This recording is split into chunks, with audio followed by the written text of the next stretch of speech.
যে বিএনপির যে ৩১ দফা বা জুলাই সনদ দীর্ঘ আলোচনার মধ্যে দিয়ে যা যা কিছু আছে, কিছু জিনিস তো নিশ্চয়ই ৩১ দফার সাথেও মিলে যায়, যেগুলো এখন এই জনগণের আকাঙ্ক্ষার যে জায়গাটা সেটি জুলাই সনদ বলি আর আপনি ৩১ দফা বলি, মানে সেগুলো তো প্রত্যাশার জায়গা আছে, বিএনপিকে সেগুলো তো পূরণ করতে হবে কিছু কিছু ধাপ। কি আকাঙ্ক্ষা আছে?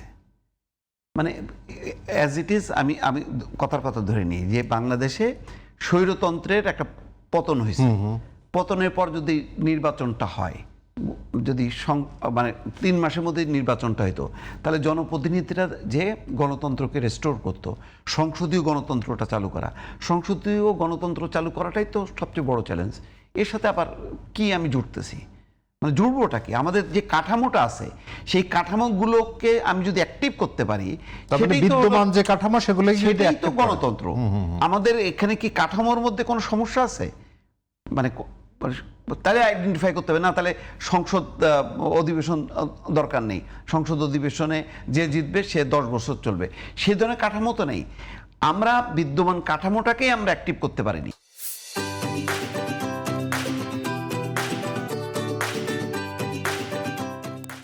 আমরা আগে অ্যাক্টিভ করি, অ্যাক্টিভ করার পরে তারপরে যদি মনে হয় এটাকে আরো উন্নত করা দরকার, আমার যেখানে গণতন্ত্রই নাই, আমার সংসদ নাই, আমি সেইটা বাদ দিয়ে আমি অন্য জিনিস খুঁজছি। মানুষের ভোটাধিকারই যেখানে ভোটাধিকারই নাই, আগে ভোটাধিকার, ভোট এবং ভোটের ফলাফল এবং তার ভিত্তিতে সংসদ, তারপর সংসদের যে কমিটিগুলো আছে সেগুলো কার্যকর, জবাবদিহিতার তো প্রত্যেকটা পর্বে পর্বে আছে, কিন্তু আমরা এগুলি তো ফাংশন করিনি।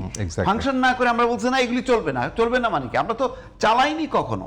তা আগে সেটাকে অ্যাক্টিভ করলেই তো, মানে যেই আমরা সংসদীয় জনগণের যে আকাঙ্ক্ষা ওর মধ্যেই সেটাই তো হয়ে যায়। আমার তো এত কিছু মানে 100-200 কাঠামো ওখানে বা নতুন ধারা উপধারা যুক্ত করার দরকার নেই, তো জটিল করে তো লাভ নেই। আমি 300 এমপি সামাল দিতে পারি না, তার সাথে আরো 200-300 এমপি যুক্ত করে এটারে কি বানাবো? একটা চাঁদাবাজদের একটা প্রতিষ্ঠান বানাবো নাকি আমি?